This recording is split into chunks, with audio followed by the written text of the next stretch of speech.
announcement, or more of a reminder, because we've been putting the word out about this for a while now. Coming up on December 7th, we have our Fall Festival and Auction. It is our biggest event of the year, and we want it to be fun for everyone and also a successful fundraiser as well. There's still plenty of time to donate an auction item, service, or event. We encourage you to be creative in thinking about what you can offer. We all have talents and interests that probably other people would enjoy or enjoy learning more about.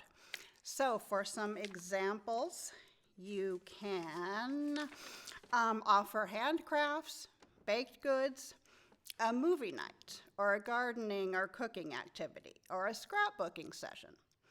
My family hosts a game night every year, and we finally put it on the calendar yesterday, so now it's official. It's in March, so keep in mind that events can go anytime through the spring and summer. You could be offering an Easter brunch or a summer barbecue or a beach trip, and volunteers for the event are also welcome. So please mark your calendars and come prepared to bid on an item or activity. It was beautiful in here last year with everything people had donated. It was like a fun shopping trip in a really cute store. You can RSVP and donate at fallfestival.emersonuuc.org. I also invite you to look at the back of your order of service for other announcements. Now, let's begin our worship. I invite you to take a moment to center yourselves and be present with everyone joining us today, feeling connected in spirit. We truly are a beloved community. Let us begin our service today by acknowledging that this church stands on land forcibly taken from its original inhabitants. Members of the Tataviam, Chumash, and Kizh peoples nurtured the land and called it home for generations. These communities are still here today and are dedicated to reviving and rebuilding their culture, traditions, and languages. Our commitment to justice and equity in human relations calls us to honor, support, and learn from them.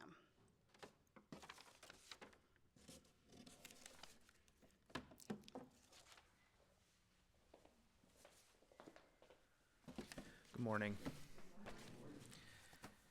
For our call to worship today, we're going to be using something from a book called Liturgies from Below. It is called Come If You Are Willing. Come if you are willing. Come into this place, but be prepared to find yourself sitting next to someone who believes differently than you. Come into this place, but be prepared to find yourself offering prayer with someone whose values and way of life are different than yours. Come into this place, but be prepared to find yourself.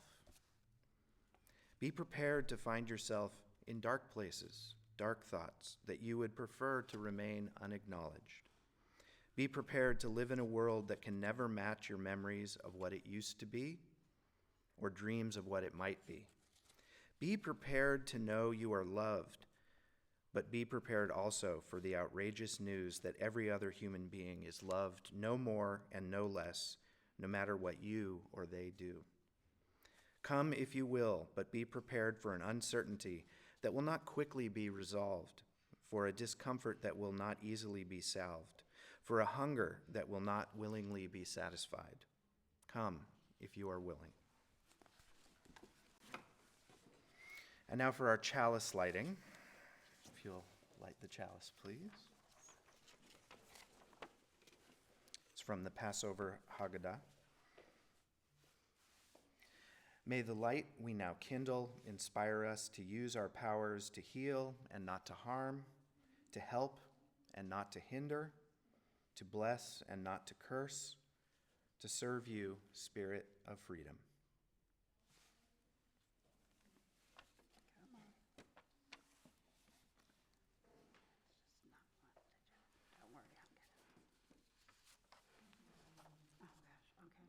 Second try.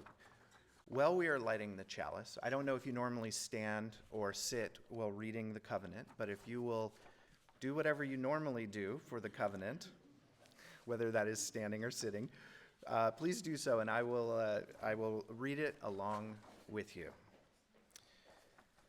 Love is the doctrine of this church.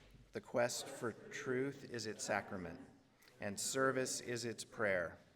To dwell together in peace, to seek knowledge in freedom, to serve humanity in fellowship, thus do we covenant. La doctrina esta iglesia es el amor, la búsqueda de la verdad es su sacramento, y el servicio es su oración, vivir juntos en paz, buscar el conocimiento en libertad, servir a la humanidad en comunión. Este es nuestro pacto. And now our opening hymn is hymn number 360, Here We Have Gathered.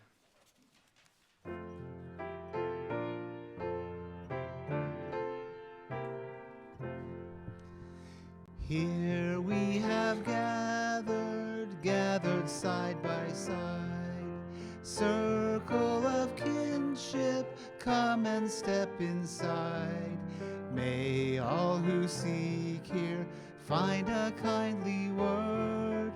May all who speak here feel they have been heard. Sing now together this our heart's own song.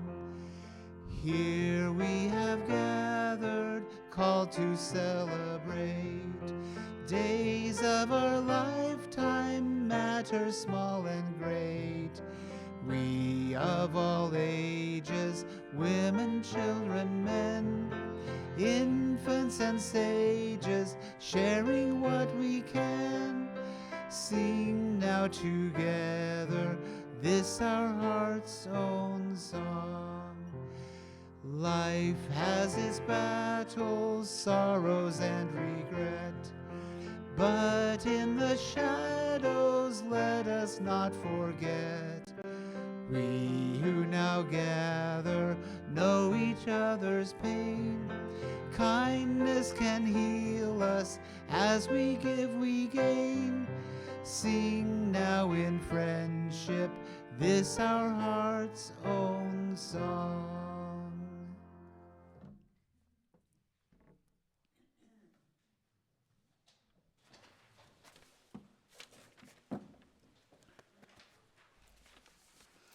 So once again, welcome.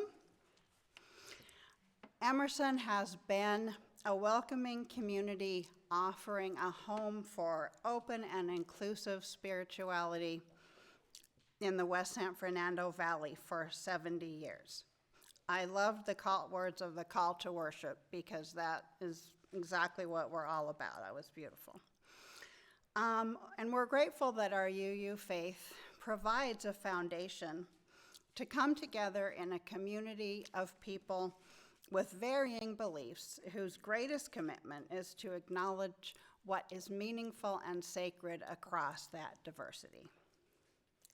We're gathered today for worship both in our physical church in Canoga Park and virtually on Zoom.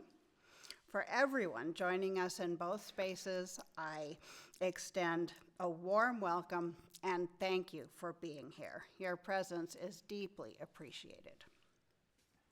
Later in the service, we'll lift up the joys and concerns of the congregation in our embracing meditation. If you would like something to be shared out loud later in the service, you can find the link to our virtual book of life in the chat on Zoom. For those here in the sanctuary, our physical book of life is located on the candle table behind our music director, Kevin Matthey. If you'd like to get to know us better, and we hope you do, please join us after the service in the pavilion behind those doors for our coffee hour, or in breakout rooms on Zoom for our virtual coffee hour. Today, we welcome our guest minister, Erik Halseth, and his reflections on what it means to be in community as defined in Filipino language and culture. He will address the all-important question of what we can learn from this concept and how we can apply it in our current fractured society. In a moment, we'll take an opportunity to greet our neighbors. During that time, it's a good opportunity to write in the Book of Life or pick up an order of service in the entry area if you didn't get one on the way in. And so now let's greet our neighbors in a spirit of welcome.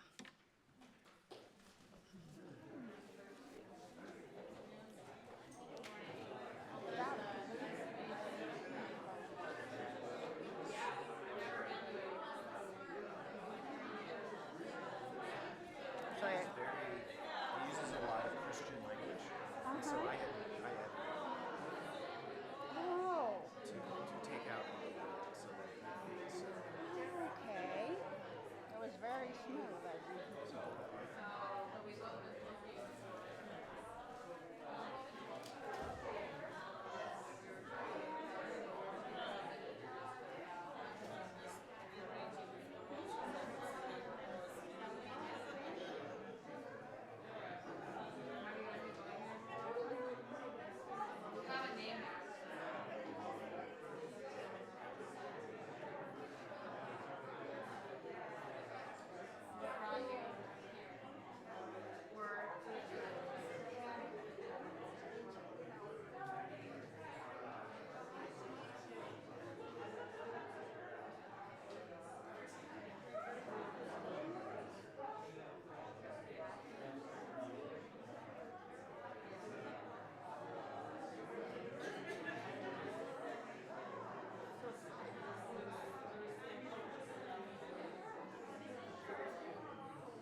So now is the time for the story for all ages.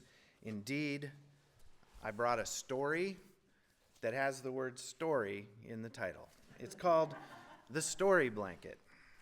And I'll hold it up so you can see the pictures. You're welcome to come look at the book afterwards. It's going to be kind of hard to see, though. I acknowledge that.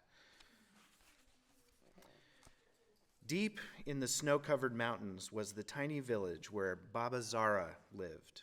The children loved to settle down on Baba Zara's big old blanket, see the blanket there, to listen to her stories.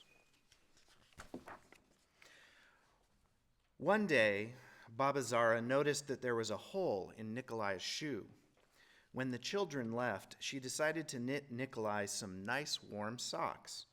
But so much snow had fallen that winter that no one could get through to the village to deliver yarn. How could she knit warm socks without wool? Every question has an answer, said Baba Zara. I just have to think of it. She poured herself a glass of sweet tea to help her think. Before she had taken 3 sips, Baba Zara knew what to do. I will unravel a little of the story blanket and use the wool for Nikolai's socks. Late at night, when everyone was asleep, Baba Zara trekked through the snow and left the socks on Nikolai's doorstep. A few days later, Baba Zara noticed the postman looked quite chilly. Soon after, the postman found a scarf wrapped around his mailbag when he left to start his morning rounds. Do you know who made it? He asked everyone he met, but no one did. The schoolmaster was surprised to find a pair of warm mittens on the woodpile when he brought in wood for the school stove. Mrs. Ivanov flapped the ravens from her wash with the new knitted apron she discovered beside her water pump. Before long, the grocer was wearing a new shawl instead of her old moth-eaten one, and the children had to sit closer on the blanket when they came to Baba Zara's for a story. Day by day, the villagers grew more curious about the mysterious gifts. Baby Olga received a soft new blanket, and the butcher showed off a fancy new woolen cap that covered his shiny bald head. The children were now squashed together on Baba Zara's very small story blanket. Confusion grew when the tailor's scraggly cat showed up, purring and grand in a snug cat coat. There was no story blanket left to sit on. The villagers asked the mayor to help them solve the mystery. You know what Baba Zara always says, the mayor replied. Every question has an answer. When the children saw the socks, the scarf, the mittens, the apron, the shawl, the cap, the baby blanket, and the cat coat all together, they shouted, "It looks like Baba Zara's old story blanket." "But she doesn't have it anymore," said Nikolai. "Aha," said the mayor, "the mystery is solved. Baba Zara used the wool in her blanket to make these gifts. Now it is our turn to give Baba Zara a surprise." So, while Baba Zara slept, a few rows of wool were unraveled from every blanket in every household and left on Baba Zara's doorstep. Baba Zara was amazed when she opened her front door in the morning. She had never seen so much wool yarn in so many colors, and on top of it all was a sign that read, "For your new story blanket." The next time the children went to Baba Zara's for a story, there was a colorful new blanket to sit on and a tale about a village where everyone shared with each other. As she hugged the children goodbye, Baba Zara noticed a hole in Alexandra's sweater. She wanted to knit Alexandra a surprise, but the snow was still on the hills and no wool yarn was to be had anywhere in the village. Baba Zara knew that every question had an answer. She looked at her new story blanket and smiled. There she is.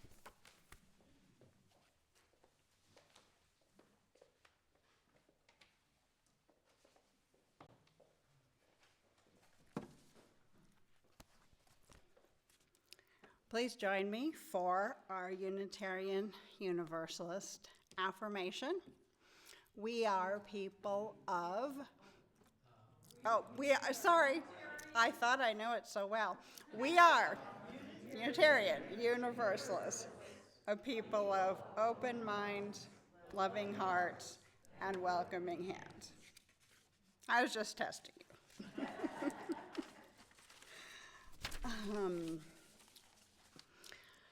As part of our commitment to serve our community, we share half our offering with local organizations whose mission, whose work furthers our mission. This month, our recipient is the Unitarian Universalist Justice Ministry of California. Their mission is to advance justice in our state by cultivating and connecting leaders and communities, and by empowering the public voice of those who share Unitarian Universalist values and principles. Their website is uujmca.org. We will now take the offering. Please see your order of service to scan the code and donate online. You can also send a check to our address in Canoga Park. And if you do, please write "share the plate" in the memo. Now the ushers will come forward and the offering will be gratefully received.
From you I receive, to you I give. Together we share, and from this we live.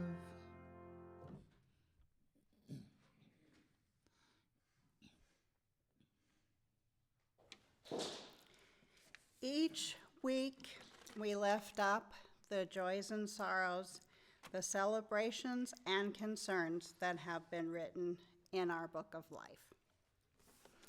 Today, the first one is from me. I hope my dad gets out of the hospital today as planned, so I'm going right after this. Melissa says, please sign the sympathy card for Ronnie Stark in the pavilion. Her wife of over 30 years passed on Tuesday. Sandy Cowdery was a beloved member of Emerson. We will miss her and send much love to Ronnie. That's from Melissa and the pastoral care team. Tess says, I will be spending next Sunday at the Celebration of Life for a dear friend. We go all the way back to our punk years of the late 1980s. She is the fourth member of my community of rebel artists I have lost this year. May they all rest in power and peace. Please send healing to Heather Medvitz's sister-in-law, Sandra, who is undergoing a major surgery. Barbara Calvi's brain surgery went well, and they are waiting for the results. There is a meal train for Brian and Barbara. Please see Melissa for details. Thank you. And on October 25th, David Early will, I think he means November 25th. Yes, he does. Yes, sorry. David Early will need a ride to and from a surgery procedure. Please see Melissa or the pastoral care team if you are able to help with this need. And please send healing to Melissa's Aunt B in West Virginia who may have kidney cancer. I'm looking now in our virtual book of life. Okay, good. And Nicole and Jim say they have,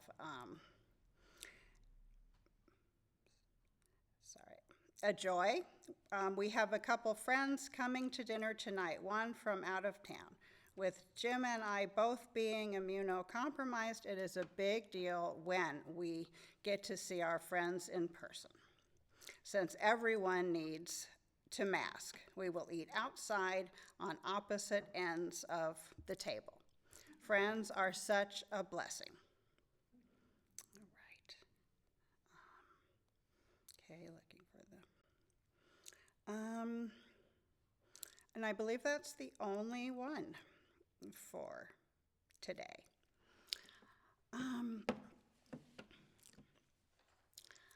I'm going to ring our bell, and you're invited to speak the names of those you hold in your heart out loud.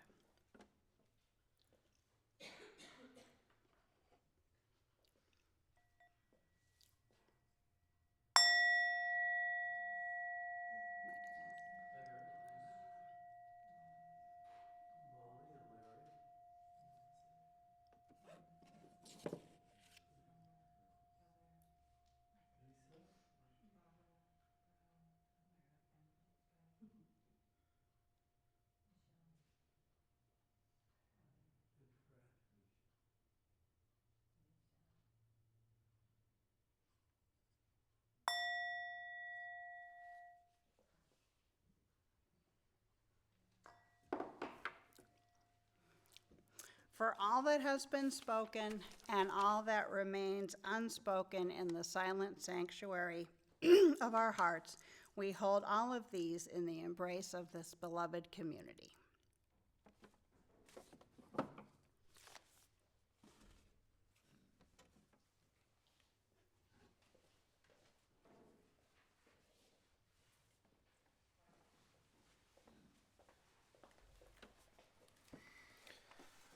I invite you to remain in this time of meditation.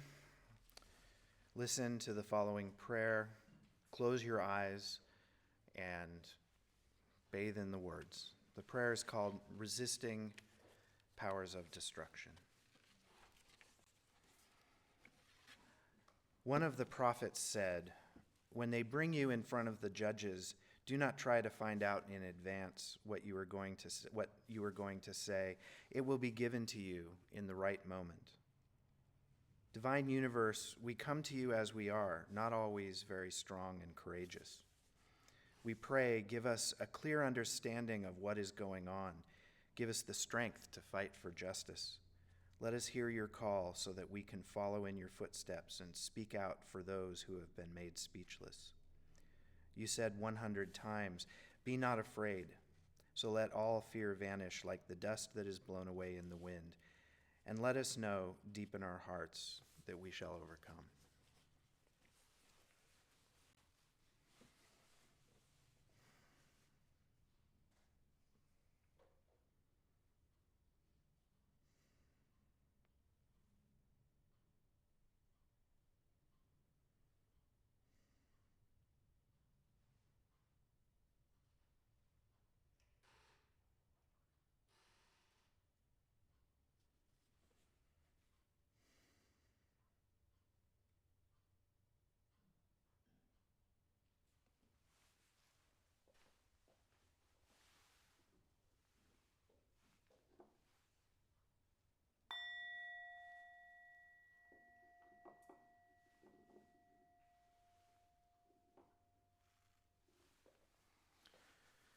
And now, if you'll stand as you are willing or able, we're going to sing our centering hymn, When the Spirit Says Do. It's number 1024 in the teal hymnal.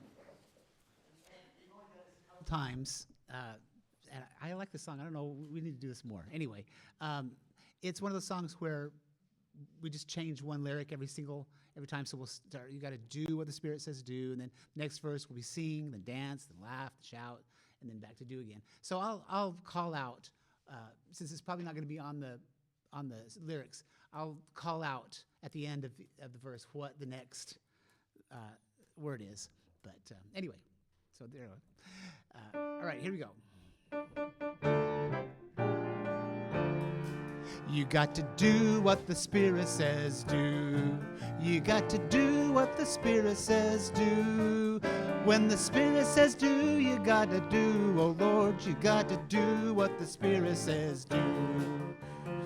Spirit says do, Spirit says do, Spirit says do, Spirit says do, Spirit says do, Spirit says do. Sing, you got to sing when the Spirit says sing. You got to sing when the Spirit says sing.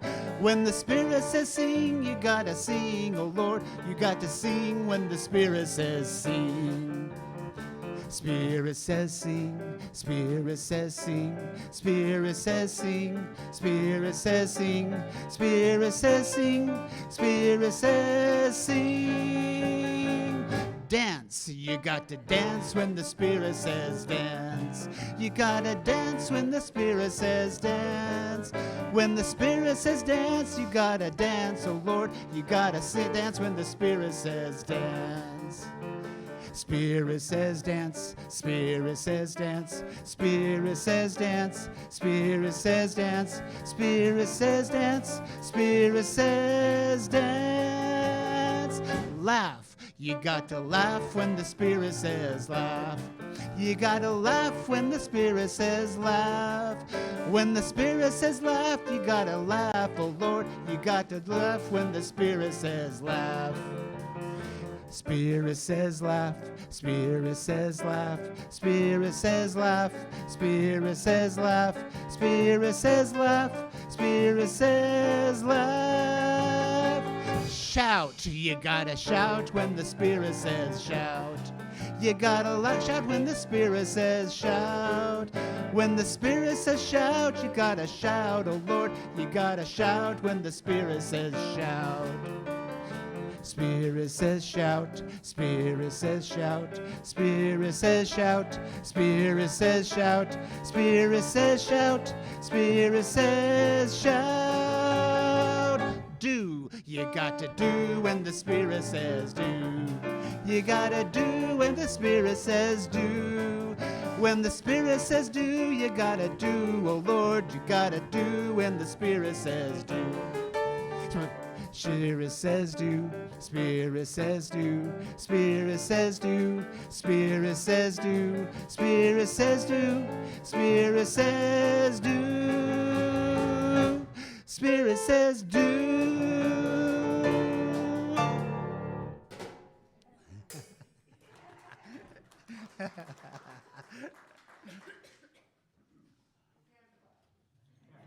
True. I just heard you.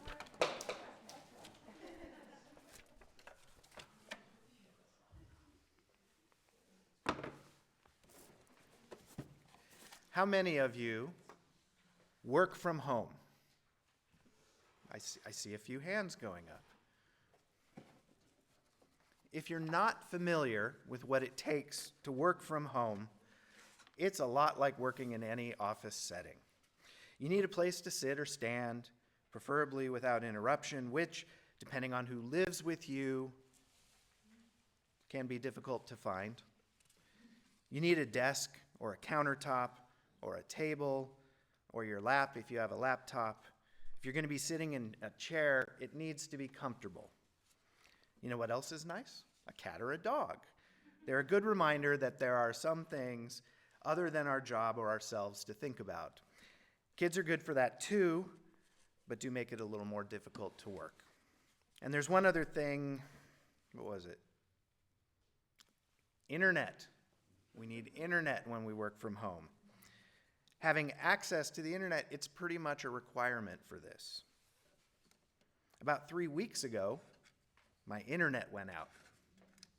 1 minute, I'm meeting with some colleagues on Zoom, and the next minute, zero, zilch, nada, nothing. It was just dead. Needless to say, panic ensued on my part. I depend on the internet for nearly everything I do. Even worse, as soon as the kids got home from school, they were devastated to learn the internet was out.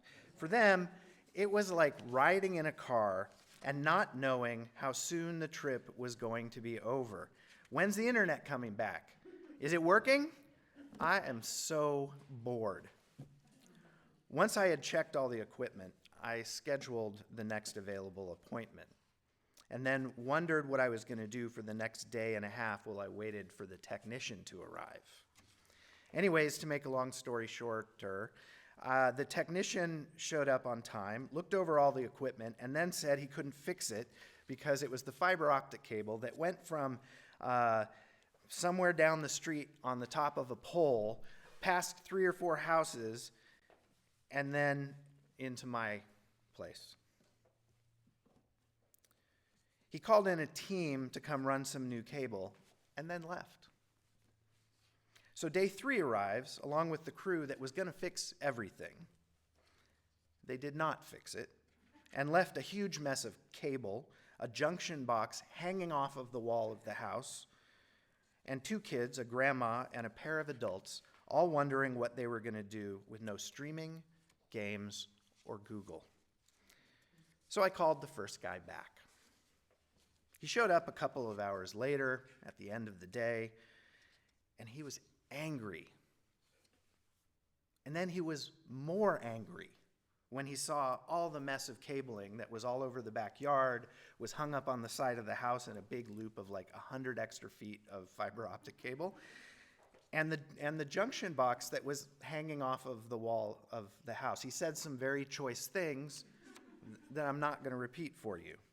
He got out his phone and started typing notes. And then he was messaging someone at the office, and he was like dictating it to me. So I heard what he was doing. And muttering, he was also muttering under his breath about the crew, I assume, who had left the mess. And then I noticed the sticker on the back of his phone. It was for a presidential candidate, and not the one I was hoping would win in just a few days from the time of this encounter. In that moment, I found myself subject to any and all prejudices I might have had about folks on the opposite side of America politically. His anger, which before had been directed at the injustice of the failure of the crew to fix my internet, was suddenly a manifestation of all the racist, misogynistic, and xenophobic rhetoric and action that had been floating through the media sphere for the last 9 years. I admit that most of my friends are in alignment with my view of the world, and I tend to stay out of political discourse online. And perhaps it was the proximity to the election, it was the week before, that caused this reaction in me. Or maybe the combination of all of the above. And there was a fair amount of disappointment on my part that the internet was still not working. What do we do when we come face to face with the very thing that stands in opposition to everything we believe? The Philippines is, as you are probably aware, a largish country that is made up of over 7,000 islands, which stretch over 1,000 miles north to south and about 700 miles east to west.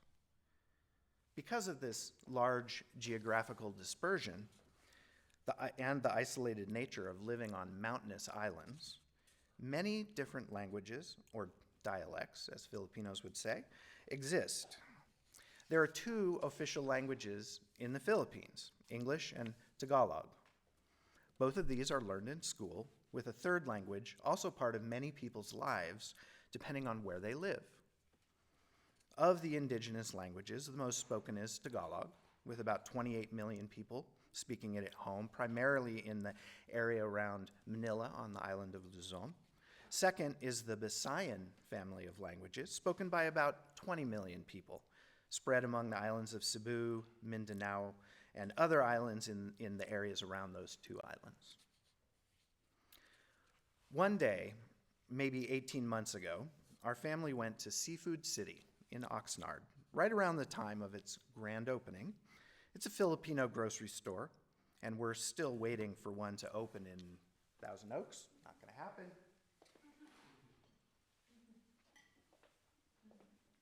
When we walked into the store, the first thing we saw was all the home goods they sell. Rice cookers. The kids want one that has Hello Kitty on it. Plates, glasses, all that kind of stuff. Not the food. It's not, it's that section of the grocery store. But they put it right in front. And t-shirts. There are t-shirts there advertising Seafood City. Not in giant letters, but like small, like down the sleeve. And one of the t-shirts caught my eye as it had an illustration of a house on it. And surrounding the house were a bunch of people. And the people appeared to be carrying the house on their shoulders. I mean, it wasn't a big brick mansion. It was more like it was a modest house. It was made from bamboo, it looked like, and thatch walls and roof. So probably hundreds and hundreds of pounds, but not like literally tons and tons. But it's still a house. And written next to the illustration of the house was the word Bayanihan. That's B-A-Y-A-N, and then it's I-H-A-N, Bayanihan. So I asked my fiance about it, and she simply said, that's Bayanihan, moving the house. The community moves the house. With my curiosity piqued, I embarked on research into the meaning of Bayanihan. As you may have read in the order of service, Bayanihan in Bisaya or Cebuano means being in the community, or I am the community. It's a statement of belonging, not just a noun describing a group of people. And the Oxford English Dictionary defines the etymology of the Tagalog word Bayanihan as bayani, to work unpaid, and han, which is the suffix, forming nouns denoting reciprocal or mutual action. So, unpaid mutual action. Here's a definition from MIT's Cooperative Computing Lab, of all places. Pronounced like Bayanihan. Bayanihan is a Filipino word derived from the word bayan, meaning town, nation, or community in general. Bayanihan literally means being a bayan, being the community, and is thus used to refer to a spirit of communal unity and cooperation. Although Bayanihan can manifest itself in many forms, it is probably most clearly and impressively displayed in the old tradition of neighbors helping a relocating family by getting enough volunteers to carry the whole house and literally moving it to its new location. They do this by placing long bamboo poles lengthwise and crosswise under the house. And traditional Filipino houses were built on stilts, so you didn't have to lift it up off of the ground. It was already up there, and you're just putting the poles underneath and walking away, kind of. And then carrying the house using this new bamboo frame you've put underneath it. Takes a fairly large number of people, often 20 or more, working together to carry an entire house. All this is done in a happy and festive mood. And at the end of the day, the moving family expresses their gratitude by hosting a small fiesta for everyone. But if it's a day that ends in Y, that's already happening anyways. By developing the idea of volunteer computing, Project Bayanihan seeks to bring the Bayanihan spirit into the realm of worldwide computing, making it possible for people around the world to help each other and work together toward a common goal. Leave it to MIT to turn the concept of Bayanihan into a computing project. Here's another interpretation of Bayanihan from a poem I found in Rubor, the annual journal or magazine of the University of Utah's School of Medicine. It's called, of all things, Bayanihan, by Tricia Pauline D. Enriquez, a Filipino student at the medical school who's graduating at the end of this school year. There's a Filipino word, Bayanihan, which roughly translates to a spirit of helping your community without respecting anything in return. Bayanihan, also the word used to describe the tradition of neighbors coming together to move a family's nipa hut from one place to another. In this way, life is carried on the shoulders of the community. A nipa hut, or bahay kubo, is a native Filipino house made of wood, bamboo, and nipa grass.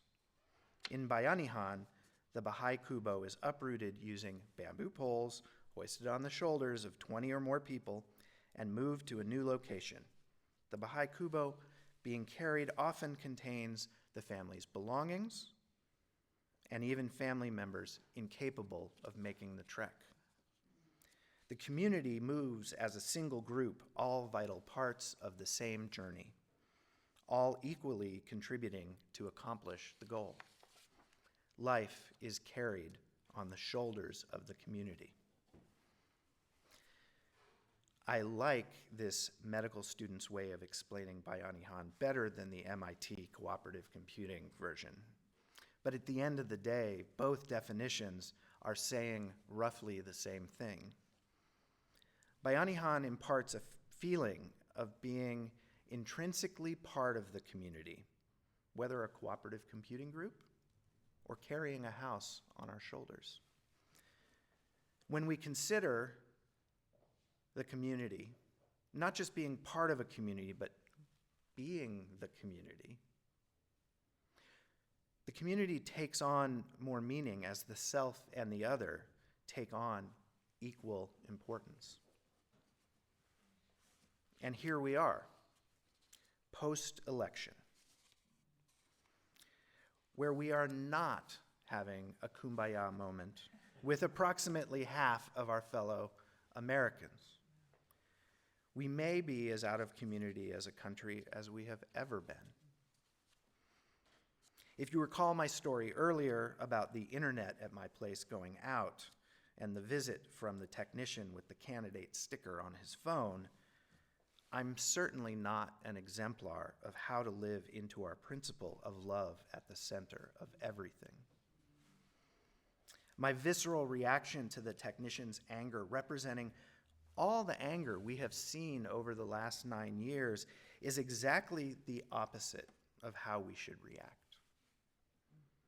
But it might not be possible at this time. So close to the election, and still feeling that hurt and disappointment, and a ton of other emotions ranging from disbelief to outright denial, like it is all a dream. I'm not going to dwell on this, though, because there is work to be done. Even with all of these feelings, there is work to be done. And here, the larger Unitarian Universalist community, here, the larger community of people who want the same things kind of that we want in varying forms, we share something. We have a common faith in humanity that draws us together. Our values, whether espoused in the new Article 2 or the old one, call us as Unitarian Universalists to action, call us to justice, and call us to a place of love. And why are we talking about Bayanihan? Because we need community right now. We need to feel like we have support as we try to do the work necessary to lift up the rights of those among us who might feel like the future is unknown. We need to support those who are worried that the hard-won gains of the past may be ripped away at any point. We need to feel like the community has our back, but each of us needs to be that community for each other. Let us reframe the idea of community through the phrase, I am the community. Our path forward is not going to be easy. And there's going to be a lot of work to do in the coming months and years. We're going to need each other, and we're going to need this community, the UU community, the larger community. We're going to need it all. So the day before the election, I was at the Samaritan Center in Simi Valley, which is a place where They have a food pantry, and different churches basically all the time are cooking meals that are used to feed those who are hungry and the unhoused. And it was the day before the election. I was thinking about the election certainly going into that. That Sunday, I cooked some spaghetti sauce for the dinner. And I went to go that afternoon. I left work a little early and went to the Samaritan Center, and we were warming everything, and we were putting together boxes for everyone. And there were a couple of things I thought about afterwards as I was writing this sermon. We didn't, as a group, ever talk about politics. We were doing service, and it never came up. There were 5 of us there. None of us mentioned it. And the other thing we didn't talk about is who's going to be receiving those boxes of food that we were going to be giving out. In that moment, we had let go of any worry about any of that. And I actually don't know what anyone among the group who was working believed or voted for or anything like that. And I offer this up just because when we're busy thinking about caring for others, we can let go of some of that anger and some of that worry as long as we're focused on what is actually important, which is serving others. I'm going to end this with the final section of the poem by the Filipino medical student I read earlier. And I have the whole poem somewhere back there on one of the seats. If you want to see it, you can take it. It's just a printout. We fall in line, we grip the bamboo pole, we make the trek and shoulder the haul. We don't let the patient carry their Bahay Kubo all on their own. Remember, she's a medical student talking about patients. The Bahay Kubo that holds burdens. The Bahay Kubo that holds a precious, shining, and full life. As my ancestors carried the lives of their neighbors on their shoulders, I too will carry the lives of my neighbors on my shoulders. What a privilege to be part of a Bayanihan where life is carried on the shoulders of the community. May it be so, and blessed be.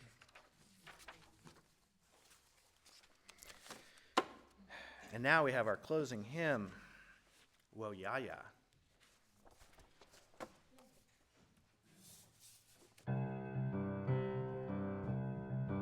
We are going, heaven knows where we are going, but we know within, and we'll get there. Heaven knows how we will get there, but we know we will. It will be hard, we know, and the road will be muddy and rough, but we'll get there. Heaven knows how we will get there, but we know we will. Woya, woya, yeah, woya, yeah, woya, yeah. We are going, heaven knows where we are going, but we know within, and we will get there. Heaven knows how we will get there, but we know we will. Woya, yeah, woya, yeah, woya, yeah, woya, yeah. Woya ya ya ya, woya ya ya, woya ya ya, woya ya ya.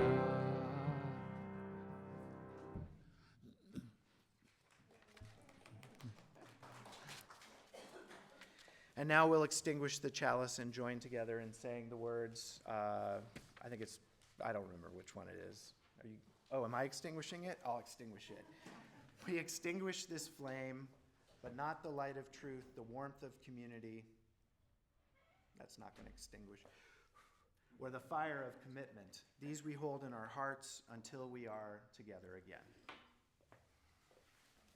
And I leave you with these words.